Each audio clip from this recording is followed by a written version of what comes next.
है उसके अंदर क्या क्या है, एक ALU इसके लिए है, उसको arithmetic logic unit, that means doing that operation, computational operation, then some control unit will be there, and for temporary storage some few registers are present. So this is a block diagram of your computer architecture. This is the microprocessor, input device, output device, and memory unit. Next we will go for the same thing is there. Now we will go for historical background, how that microprocessor development starts. So ये जो microprocessor चीज है, can anyone tell वो कैसा दिखता है? जो processor है आपने कभी देखा है? तो माइक्रो प्रोसेसर छोड़ दीजिए, आपने कोई चिप देखा है आपके जो सर प्रोसेसर में मेटालिक सरफेस होता है, नीचे बहुत सारे पिंस होते हैं, बहुत सारे पिंस होते हैं। अच्छा ठीक है, दैट मींस एक हाँ उसका जो साइज है छोटा है, वो विदिन सेंटीमीटर होगा वो, ठीक है। So can anyone tell what is the basic building block of that? It is split device, it is composed of transistors. आपने जब एक आपके पिछले साल में ट्रांजिस्टर में एक ट्रांजिस्टर का पिन देखा होगा डेफिनेटली, जब कभी लैब किए होंगे। I don't know whether you have that electronics lab और not. Have you have the electronics lab in your previous semester? Yes sir, okay IC lab sir. Okay, so आपने जो transistor देखा है, so what is the size of that transistor? It is a very small size. So this is the basic building block for that semiconductor device. Okay, so that transistor was invented in 1947 in a Bell Lab. So first जो invention हुआ था transistor का वो 1947 में हुआ था. उससे पहले जो हम लोगों का जो सर्किट बन रहा था, it was by vacuum tube. So it was bulky, heavy. That's what this transistor era starts in 1947. उसके बाद इस ट्रांजिस्टर को लेके एक सिंगल चिप, जो इसको आईसी हम बोलते हैं, integrated circuit, it was fabricated in 1959. उसके बाद when initially when it was a IC was developed in 1950, it was consist 10 to 20 elements of transistors initially. So उसके बाद क्या हुआ, जो 1965 में पहली बार 32 एलिमेंट लेके ये 32 ट्रांजिस्टर्स लेके एक आईसी बनाया गया. एक जो आईसी साइज होता है आप लोग देखते हैं, एक आपका डिजिटल आईसी, एनालॉग आईसी, जो भी है उसके अंदर जो भी प्रोसेस है, तो इनिशियली इन 1965 32 एलिमेंट को लेके एक आईसी बनाया गया. उसके बाद इन 1966 it was developed A 64 transistors, sorry 32, हाँ 64, that means it was just double. That means going on technology improving, in एक ईयर में जो नंबर ऑफ ट्रांजिस्टर था एक आईसी में 32, वो 64 हो गया. It was going on doubling every year, and it was a theory was developed by Moore, that is called your Moore's law. It predicted that the technology how it is developing every year, the number of transistor in each IC will go on increasing. And its the prediction of Moore was true till 1975. 10 साल तक हर एक साल में transistor double होता गया. 1975 जहां पे 32 पे स्टार्ट हुआ था 1965 पे, 1975 पे 65,000 आईसी को लेके ये बनाया गया था. 65,000 ट्रांजिस्टर को लेके एक आईसी बनाया गया था, ठीक है. उसके बाद in 1971 the first microprocessor was developed. It is by Intel. Generally जो माइक्रोप्रोसेसर फील्ड में बहुत सारे कंपनीज है, बट हम लोग जो पढ़ेंगे वो इंटेल के बारे में पढ़ेंगे. Intel is the most leading company in this processing microprocessor or your CPU unit. और भी कंपनी है, मोटोरोला है, DS आपका जो टेक्सास है, but Intel have a better performance and better influence in the market. Then हमारा जो micro controller है, it was develop in 1978. So जो 1971 में डेवलप हुआ micro processor, it is called CPU on chip, and micro controller जो develop हुआ, it is called computer on chip. So can anyone tell what is the difference between process micro processor and micro controller? आपके पास basic idea, आप बाद में देखेंगे, अभी idea है आपके पास what is the difference between micro processor and micro controller? देखिए माइक्रो प्रोसेसर क्या है ना, माइक्रो प्रोसेसर में जैसे मेरा एक लैपटॉप, उसमें एक प्रोसेसर है, उसमें मैं उसको आज बोलता हूँ 2+3 करो, वो कर रहा है, 2-1 करो, वो कर रहा है, मल्टीप्लीकेशन बोल रहा हूँ, मल्टीप्लीकेशन कर रहा है। Hello sir. जिस हिसाब से मैं प्रोग्राम उसको कर रहा हूँ, it is a general purpose. आज मेरा मन हो रहा है उसको मैटलैब प्रोग्राम रन कराऊं, वो मैटलैब प्रोग्राम रन करवा रहा है। सो जिस हिसाब से मुझे चाहिए, it is not a fix defined work. And जो प्रोसेसर है, उसका जो मेमोरी है बाहर है, प्रोसेसिंग यूनिट डिफरेंट है। But when you come for a micro controller, it will do a dedicated task. मान लीजिए एक छोटा एग्जांपल देता हूँ, आपके जो माइक्रोवेव ओवन है, या तो एक आपका जो वॉशिंग मशीन है, उसमें भी एक प्रोसेसर है। वो डेडिकेटेडली वही काम कर रहा है कि टाइमर इतना टाइम हो गया, साइरन देगा, इतना टाइम के लिए दिया है तो वो उसको मोटर को घुमाएगा। उसके अलावा वो जो पार्ट है वो नथिंग कैन डू। उसको बोलेंगे अब एडिशन करो, नहीं कर पाएगा। Getting my point? So the micro controller is doing dedicated task with, उसमें एक चिप है जिसमें आपका प्रोसेसर है, मेमोरी भी है, टाइमर है, इनपुट आउटपुट डिवाइस है, सब कुछ एक चिप में लगाया गया है। So that is called your microcontroller. That's what it is called, computer on chip. So when it is developed in 1978. So पहला Intel कब microprocessor develop किया? 1971 पे. So initially it is a 4-bit microprocessor. Later on going on develop. So मैं जो Moore's law की बात किया था, so this is the picture of this scientist who predicted that every year from 1965 to 1975, the number of transistor in single chip will going on double. So, based on the simple observation, Gordon Moore predicted that the complexity of IC for minimum cost would be double every year. उसके बाद क्या हुआ ना, वो जो doubling rate था वो कम हुआ। 1975 में उन्होंने अपना जो प्रेडिक्शन को फिर चेंज, उसने बोला कि जो डबलिंग रेट है वो 1 साल में नहीं होगा, 18 महीने में होगा। It will doubling will be in the, and this is valid till the 1995. It was also measured and it was also be tested.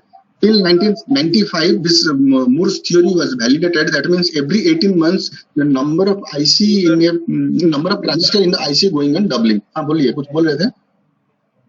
Sir roll number 00। हाँ 00 क्या हुआ? बोलो। सर रोल नंबर 003 प्रेजेंट है सर, पर उसका mic on नहीं हो रहा, उसका अटेंडेंस एब्सेंट लगा है। ठीक है, हम बाद में बात करेंगे अटेंडेंस की। अरे भाई मेरे थोड़ा जो मैं पढ़ रहे हैं पढ़ने दीजिए, लास्ट में हम बात कर लेंगे ना उसके लिए। बीच में अटेंडेंस की बात करेंगे तो दिक्कत है ना, इनिशियली बात कर लिए थे। ठीक है, मैं देख रहा हूँ कितने प्रेजेंट 33 34 है। दैट मीन्स 3 आपको 38 4 स्टूडेंट एब्सेंट है। मेरा 4 रोल नंबर यहाँ लिखा हुआ है, देखते हैं बात। तो please look at this figure. इसमें देखिएगा ये एक्स एक्सिस में क्या है, ईयर्स है, और एक्स एक्सिस में क्या है ना, वाई एक्सिस में नंबर ऑफ ट्रांजिस्टर्स है। And as per the Moore's law it was from 1907 up to 1975 going on doubling that number of transistors. And if you find that when it is going from 75 to 1995, it was going on increasing the number of transistors in each processor. So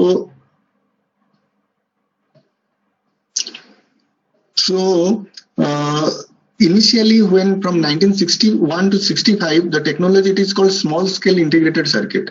इसमें कितने transistors होते थे? 10 से लेके 100 के बीच में number of transistor रहते थे। So which type of device it was develop? Planar devices, हमारे जो लॉजिक गेट्स है, आईसी है, जैसे AND gate, not, clock counter, digital logic जो आईसी थे, it was develop on the small scale integrated circuit. Then when it is come from 68 to 70, it is a your MSI or medium scale integrated circuit. उसमें जो number of transistor है था, which is 100 to 1000. So इसमें क्या क्या counter है, multiplexer है, decoder, adder, this type of circuit IC was developed. When it is come from 1971 to 79, large scale integrated circuit, within that range, number of devices were 1000 to 20,000.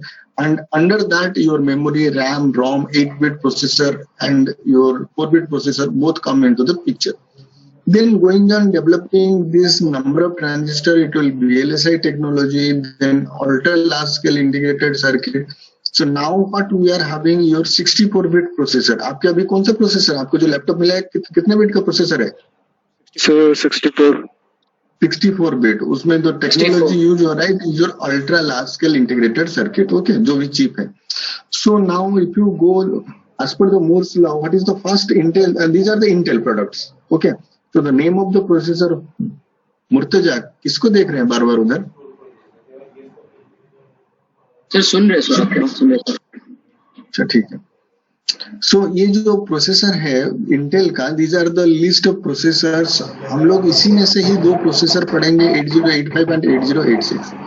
सो ये जो पहला processor Intel develop किया, it is develop in which year? 1971. So उसमें जो word size मतलब how many bit it can process. 4 bit processor मतलब it is a 4 bit processor. What do you mean by 4 bit processor?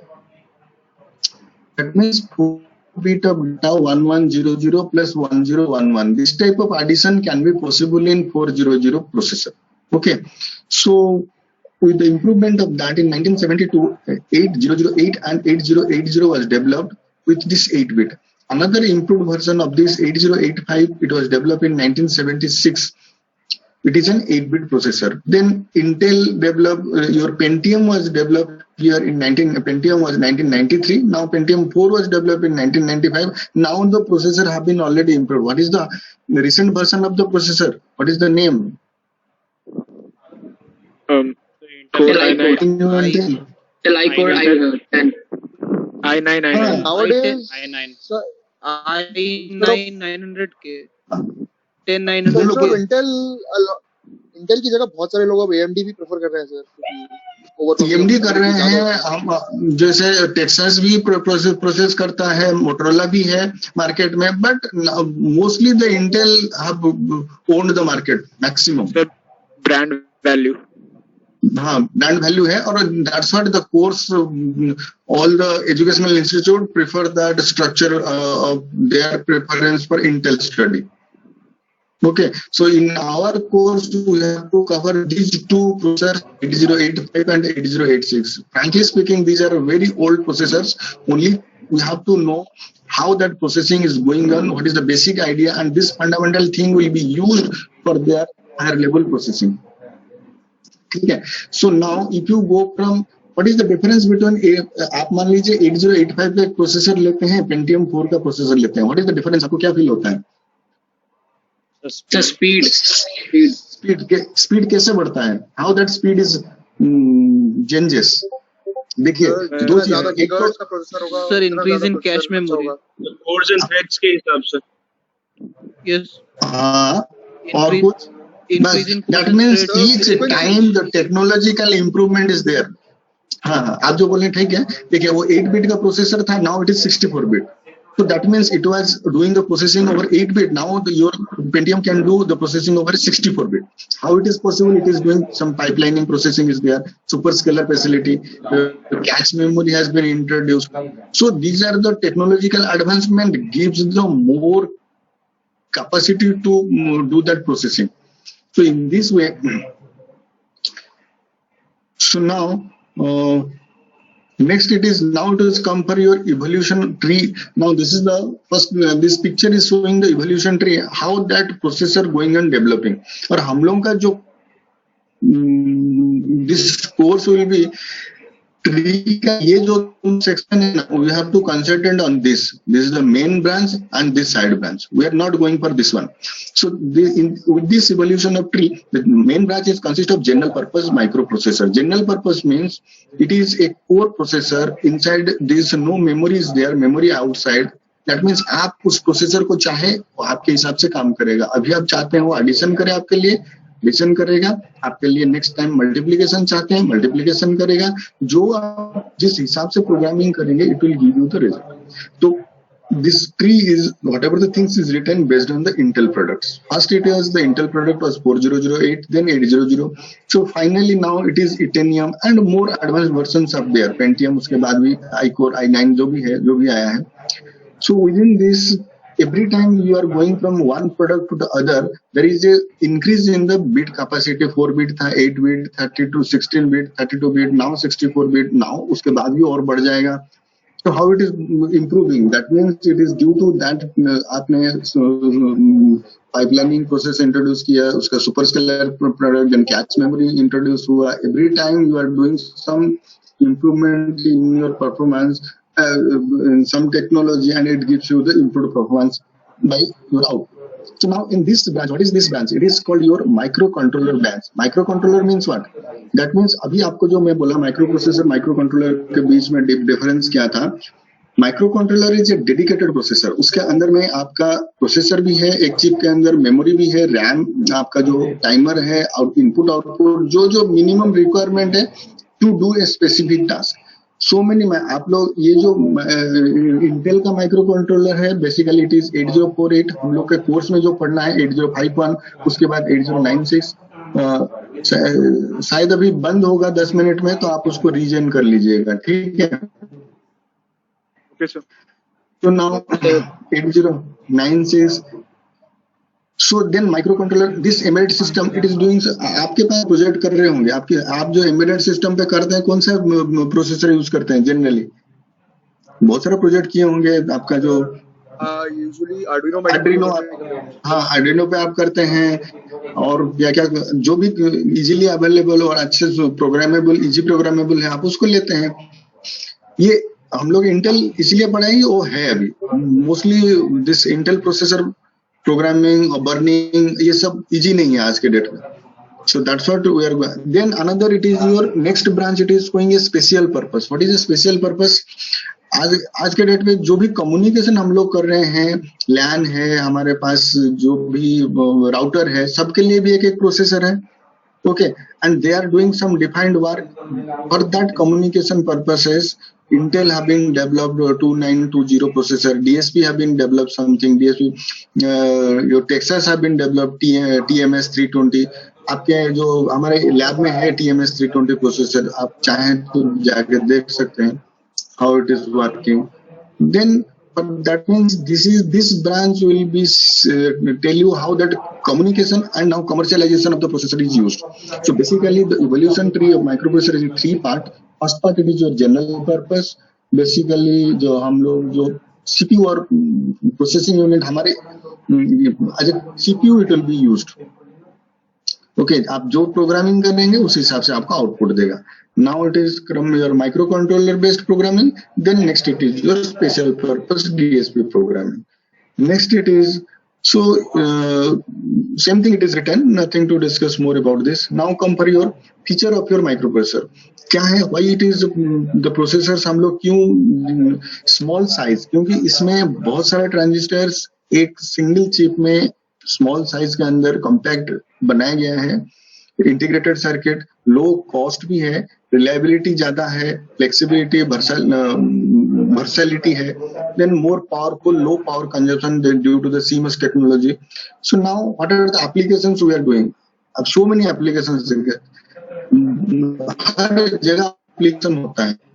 पहला application क्या है? General purpose, used in your PC. जो PC है उसमें एक सीपीयू आप प्रोसेसर यूज करते हैं, आपके लैपटॉप में प्रोसेसर है, आपका वर्क स्टेशन में प्रोसेसर है, आपका जो सुपर कंप्यूटर है उसमें भी एक प्रोसेसर है, but there capability is something different. ठीक है, जो पहला प्रोसेसर बना था Intel 4004, it was intended for the calculator purpose. Now what you have developed, it is your different purposes. आपके वर्क स्टेशन में उसका प्रोसेसिंग स्पीड, उसका जो technology different. Now if you go for your embedded application क्या है? It will be dedicated work. That means consumer electronics. आपका अभी आपको एग्जांपल दिया, आपका माइक्रोवेव है, आपका जो क्या बोलते हैं उसको वॉशिंग मशीन है. अब ये सब चीज में कंज्यूमर इलेक्ट्रॉनिक्स में आपका जो रिमोट है, टीवी रिमोट, इसमें भी एक प्रोसेसर है. That means it is doing some dedicated work. Then आपका जो इंडस्ट्री में इंस्ट्रूमेंटेशन एंड प्रोसेस कंट्रोल के लिए, कम्युनिकेशन के लिए, ऑफिस मल्टीमीडिया एप्लीकेशन के लिए भी आपको एम्बेडेड सिस्टम की जरूरत पड़ता है. Then for the special purpose, the switches, router, DSP processor, उसके लिए भी. सो ये 3 ब्रांच आपको दिखाई दिया है यहाँ पे. What are the different application? इस ब्रांच में क्या है, इस ब्रांच में क्या है, इस ब्रांच में क्या है. So this 3 applications it is there for general purpose, embedded application and special purpose. Now finally हमको ये पढ़ के मिलेगा क्या, हम क्या कर सकते हैं? सो what is the educational need? हम लोग क्यों पढ़ते हैं ये सब? सो पहले तो हम लोग देखेंगे 3 ब्रांच था. पहला ब्रांच जो है आप पहला ब्रांच में क्या कर सकते हैं, एक सीपीयू आपके घर पे दिया गया है, आप कुछ उसमें कर सकते हैं। इट इज ऑलरेडी डिफाइंड, एक कंपनी बना के आपको दिया है, उसमें ज्यादा छेड़खानी आप नहीं कर पाएंगे, क्योंकि करेंगे तो फिर दिक्कत ज्यादा है। Getting my point? But you can handle और hands on practice on a embedded system, क्योंकि उसमें जो प्रोग्रामिंग है, उसमें जो प्रोसेसर है, it is a dedicated work. मान लीजिए आपने आज एक बनाया होम ऑटोमेशन के लिए, एक प्रोसेसर बनाया है, बहुत सारा प्रोजेक्ट आप करते हैं होम ऑटोमेशन, उसको आप चेंज करके कुछ दूसरा कर सकते हैं।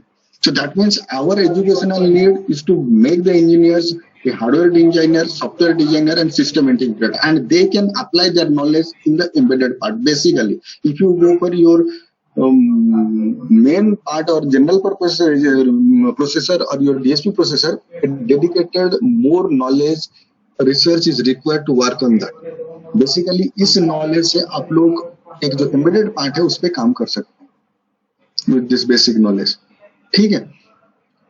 So now these are some pictures of your integrator computer, कितना बड़ा था। Now situation, your home computer image for more than 50 years ago. These pictures are plenty available, just I collect that one.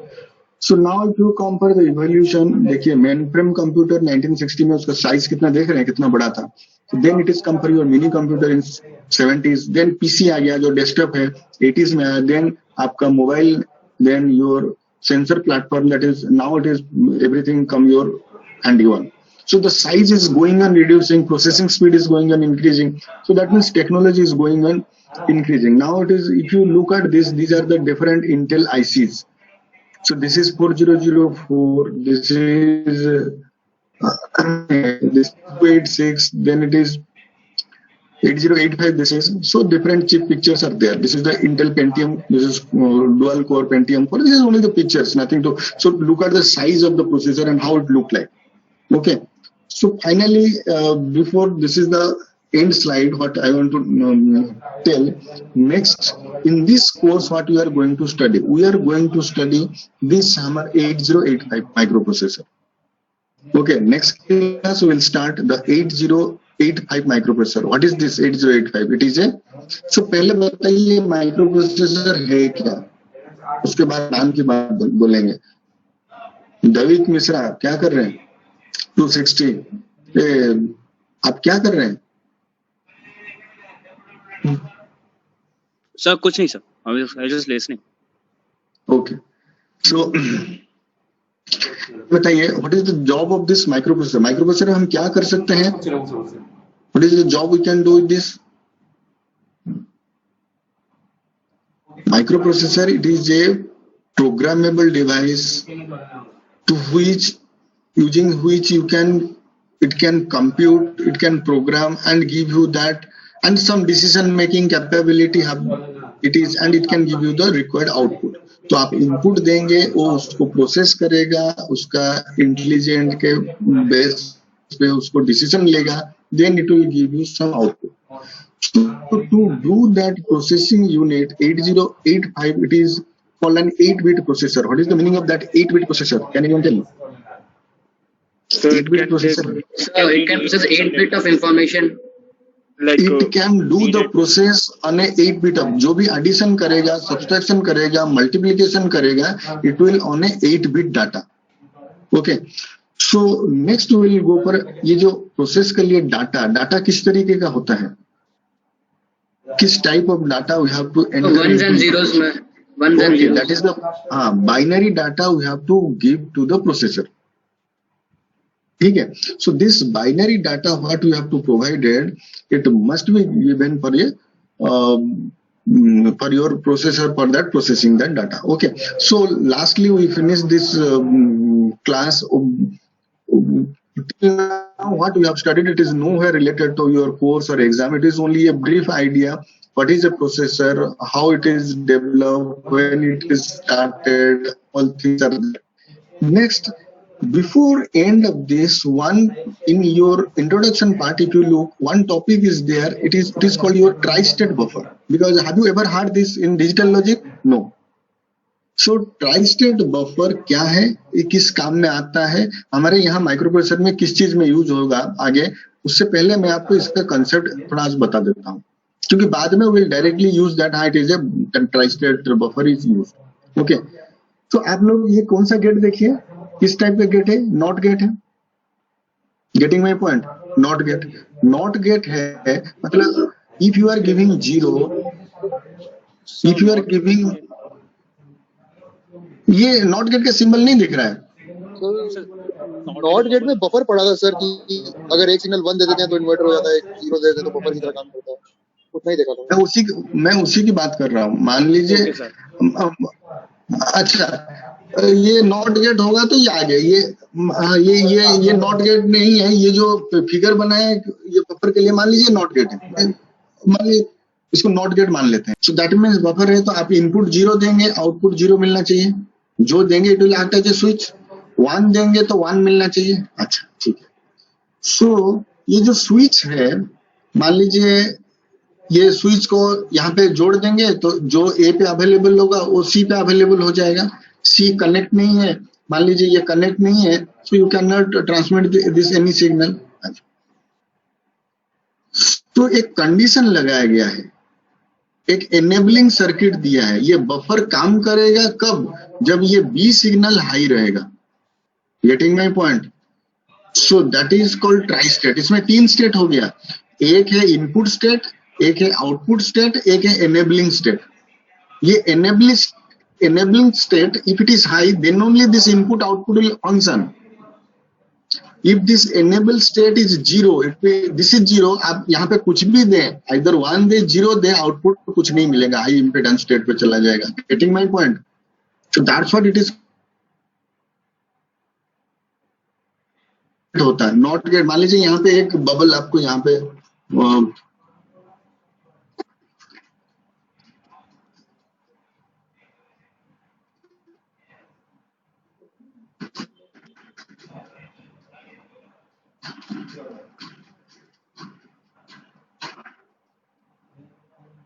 मान लीजिए यहाँ पे एक काम नहीं कर रहा है, छोड़ो, यहाँ पे बबल होता है, ठीक है।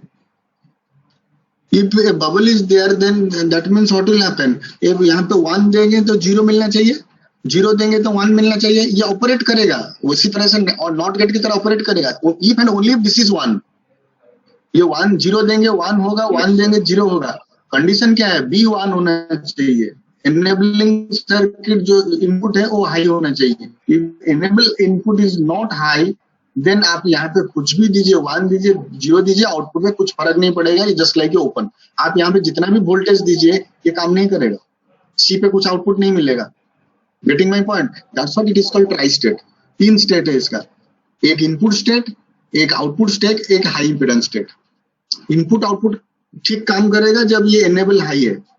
इफ एनेबल लो है, एनेबल लो है मतलब सर्किट आपका एनेबल नहीं है ऑपरेट के लिए, जो गेट है वो एनेबल नहीं है, तो आप इनपुट आउटपुट में कुछ भी दीजिए इनपुट पे, ये हाई इंपीडेंस स्टेट पे चला जाएगा। So what are the 3 things are there? एक है एक्टिव लो, एक्टिव हाई, एक हाई इंपीडेंस। जो भी आउटपुट से कोई मतलब नहीं है, so it will control by this enabling circuit. If the enable point is high, then only it will. Okay, so that's enough I want to tell for this class. Please tell me what we learned for this session. Sir अगर मैं connection change होता क्या ये inverter बन जाता? हाँ बोलिए, inverter बनता है तो क्या फर्क पड़ता है, बोलिए। नहीं सर, अगर हम लोग instead of not gate use कर रहे हैं तो बफर की तरह तो फंक्शन नहीं करेगा ना सर? क्या क्या क्या